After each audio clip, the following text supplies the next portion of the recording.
Last year, when NBA 2K14 was released for PlayStation 4 and Xbox One, the visuals were so good it blew away fans of the series and anyone who caught a glimpse of the masterfully rendered players and environments on the new hardware.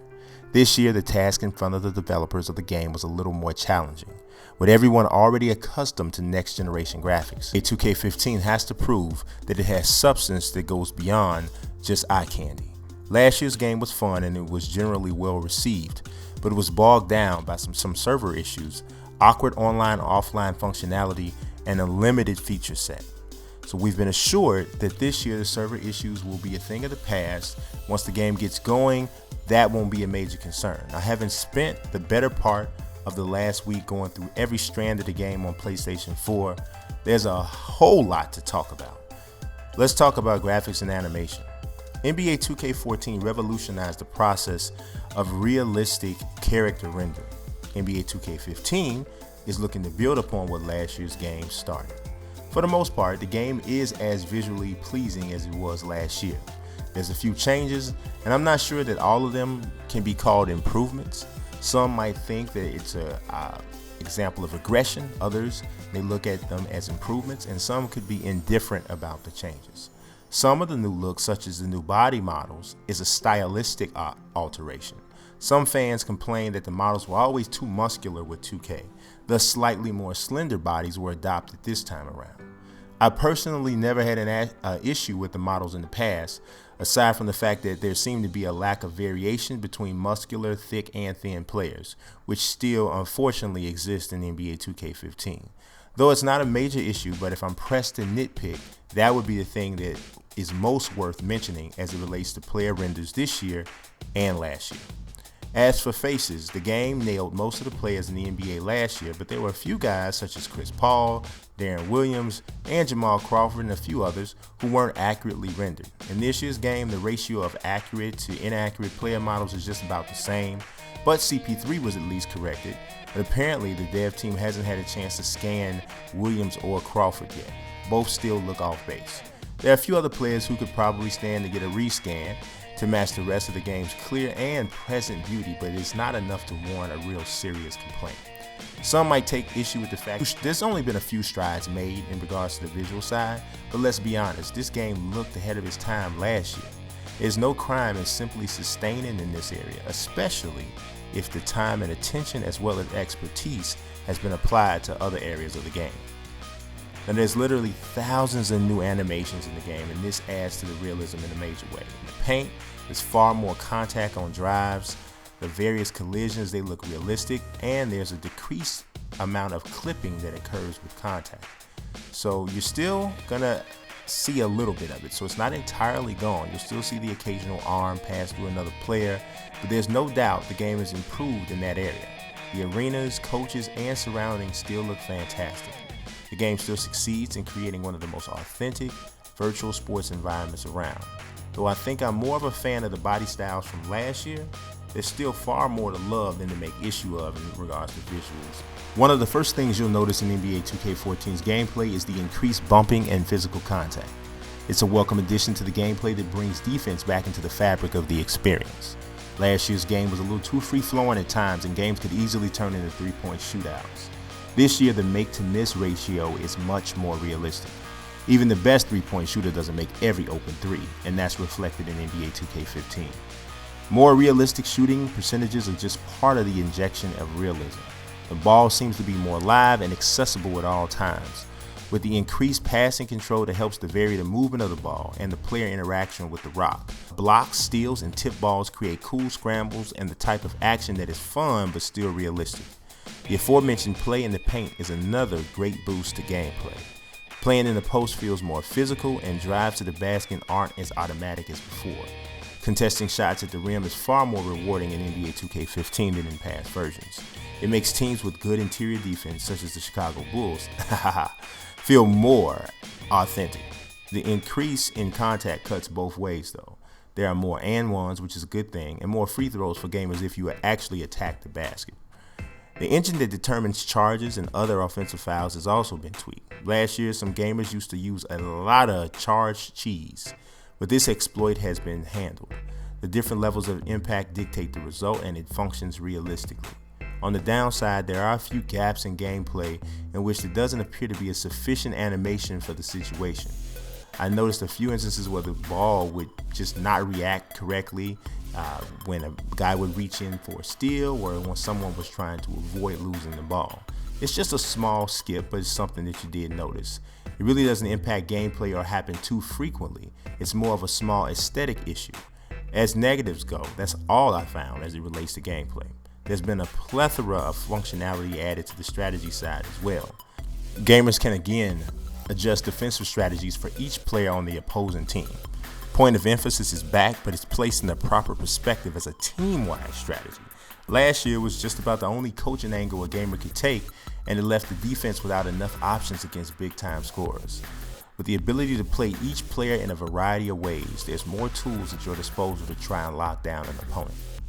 Now, thanks to the dev team and the new man in charge of player ratings, computer-controlled players behave more realistic on offense and defense. Mike Stauffer was brought in to revamp the player ratings. He has implemented more ratings such as defensive IQ and perimeter defensive IQ to help differentiate the good defenders from the subpar ones. Only 4 players in the game have an overall rating of 90 and above, and you can tell when you see these guys on the floor. There's a gap between the LeBrons and the Hashim Thabits of the league, and it's never been more clear and apparent, and that's the way the game should be. On offense, the freelance sets incorporate elements of each coach's playbook, so you can get movement and action without actually even calling a play. This actually allows for authentic gameplay for gamers who don't necessarily want to run a detailed set on every possession. You can see the imprint left by the likes of Scott O'Gallagher and Nino Samuel, aka the Czar. Both of these guys are former players, and they lent their expertise to the offensive and defensive side of the ball. And you can see it really shine through as they did their best work here on the NBA 2K project. Let's talk about the sound and presentation. Few publishers and developers of sports video games understand the importance of presentation like 2K Sports/Visual Concepts. Games like NFL 2K5, they introduced ideas and presentation that many titles today still haven't replicated, let alone surpassed. The halftime show in NFL 2K5 is still the best ever. NBA 2K14 delivered in the area of presentation in a major way with authentic halftime and post-game interviews. Real NBA players and coaches' voices were used and synced with their own on-screen likenesses for awesome virtual interviews with the sideline reporter Doris Burke. This was augmented by a pretty solid halftime show that was anchored by Damon Bruce again, who had been with the franchise for a while. He guided you through halftime highlights, and it was one of the most watchable halftime shows in the sports video game genre. This year, Bruce isn't in the game, and there are no halftime highlights. Now, that's a bit of a bummer. But there's a ton of new presentation elements added that kind of make up for the absence of the halftime show. At any point in the game, you can replay all of the highlights involving any player on either team. Some gamers won't care much about this, but others who actually love to go back and look at the highlights are going to love the ability to look at what or how LeBron scored all 40 of his points. At the end of the game, the Jordan MVP gets a nice little jazzy screen that displays a cool action pose and all of his stats from the game. It's pretty slick. Before the game even begins, there's finally a pregame show, and it features TNT's Ernie Johnson and former NBA great Shaquille O'Neal. The two have excellent virtual chemistry, and the sequences are about as entertaining as an episode of Inside the NBA, minus Charles Barkley, of course. It would have been great to see them come back at halftime and at the end of the game for a post-game wrap-up, but perhaps that'll make it into next year's game. In other areas under this sound and presentation umbrella, the commentary is still a strong suit. Amazingly, Steve Kerr, the new head coach of the Golden State Warriors, is still part of the announce team. What's more shocking is that there's a decent amount of new stories and lines from Kerr, Clark Kellogg, and Kevin Harlan. To be honest, I was expecting this aspect of the game to be a disappointment, but it's just as strong as it has been in the past. As far as the soundtrack, it was curated by Pharrell Williams. While there are a few tracks that I like, I'd say I was more of a fan of LeBron James' selections from last year, but to each his own. Also, the redesigned menus in the game are beautiful and much easier to follow. This hasn't always been the case with NBA 2K games. The roster screens and overall look of the game is just dynamic and exciting. But the really big part of this game that shines through the most is the game modes and the options. Where do I begin? There's so much to offer in NBA 2K15, it can actually be overwhelming. Aside from the obvious quick games on and offline, there's so many ways to play, it's incredible. In every area of NBA 2K14 that fell short, every part of the game that wasn't quite up to par, from an option standpoint, NBA 2K15 has blown it out of the water. It starts with one of the most popular modes in the game, My Career. Who doesn't enjoy taking their creative player through an entire career? The creative player suite in last year's game was extremely limited. In this year's game, there's 2 ways to create your My Player, and both are awesome. First and foremost, gamers will now have the ability to scan in their own faces to customize their My Player with greater detail than ever before. I had an opportunity to test this out last month and the results were very accurate. Now anyone with a PlayStation 4 camera or Kinect for the Xbox One can scan their face in their own living room. There's something you should know about this process though. It can be tedious and frustrating if you don't have the proper amount of light. Now, natural light is best, but positioning lamps, etc. nearby is a solid substitute. The thing that you also want to remember is even if you don't have enough light, you want to make sure that you're against like a white background if you can. That also helps the render. Even though it might be tedious and it's going to be maybe a little bit frustrating, you should definitely go ahead and stick it out and do what you can to get an accurate render. Because while this aspect can be a little time consuming, it's totally worth it to get an accurate scan if you're a fan of My Career. There's nothing like seeing yourself in the game. Now for those who don't have the patience or a camera, there's a traditional Create a Player suite that allows you to use a head template and alter several facial features, as well as add various hairstyles and facial hair details. Conceptually, this is not new. It's just far more blown out and comprehensive in NBA 2K15. After playing around with the tool, I'm convinced that with enough skills, you can make just about anyone. Now, once you've created your My Player, you're ready to start your journey. NBA 2K14 introduced a real story-driven role-playing aspect in My Career. You had to compete for a spot in the NBA draft and contend with a rival throughout your career. In NBA 2K15, things are different.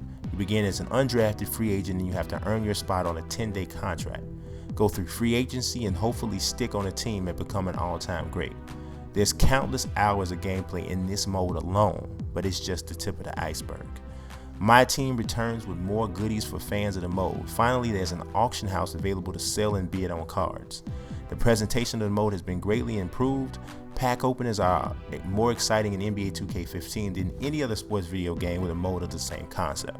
There's so many on and offline challenges, it can be quite addictive. No matter how you play, My Team has something to offer just about anyone who understands the draw of card collecting and fantasy sports.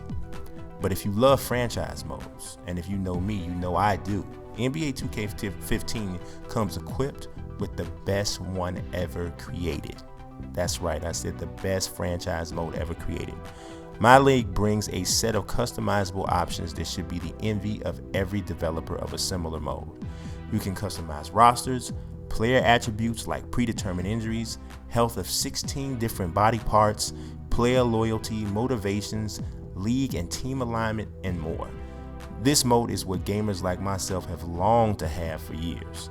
You can play one single season or a franchise with 80 consecutive seasons in which you control every franchise in the NBA. You can even swap out NBA teams for any number of the 25 EuroLeague clubs in the game. Gamers can download a custom-made draft class, create one of your own, or use a random and auto-generated class. This class is then imported into your My League or My GM experience. Now, last year, My GM had several issues with the salary cap, draft picks, and the balance between virtual currency and offline experience points. This year's game has cleaned up those issues and added details like the luxury tax, hard cap, and more. Thankfully, essential abilities such as editing lineups aren't tied to VC this year. There are special badges of influence that have to be purchased, but nothing that doesn't make any sense. Now, My GM offers many of the elements My League does, but you can only control one team instead of 30. And there are role-playing aspects again this year. More depth has been added to the conversations you have with players, coaches, and other general managers in an effort to add realism. With the ability to create up to 150 players, That's right, create 150 guys that you can add to the custom roster. The depth of the franchise modes in NBA 2K15 is astonishing.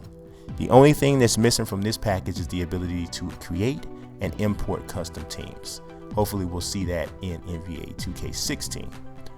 Online leagues do return with the ability to host and join leagues with custom rosters with users numbering from 2 to 20. That said, there's not enough really functionality in the online leagues, so there's a little bit that can still be done there. That's just part of the appeal of the online play in the game though. Along with the online aspects of my team, there's also the expansion of the park concept. It has grown into what is now called My Park, which is a new spin on the old crew concept. Basically, gamers can take their My Players online and play on street courts with thousands of other My Players in 1-on-1, 2-on-2, 3-on-3, 4-on-4, or full 5-on-5 pickup basketball. To add to the concept, there's now park affiliations, challenges, and the Jordan Rec Center. At the JRC, My Players will still battle, but in the virtual gym, there are full NBA rules with officials. There's also a realm of the mode called The Stage, in which My Players will battle in games with real VC on the line. Yeah, it's getting serious. Overall, NBA 2K15 is a classic from the moment I ripped off the plastic. It offers the deepest and complete virtual hoops experience ever. Now, mind you, this is something that's serious. The servers weren't being taxed at their full capacity when this evaluation was written. But with that said, online issues is the only thing that can derail this title. Rarely does a game with so much hype deliver the way NBA 2K15 does. It's truly a crowning achievement and one of the best video games I've ever played. This is an absolute must-have. Here are the numbers.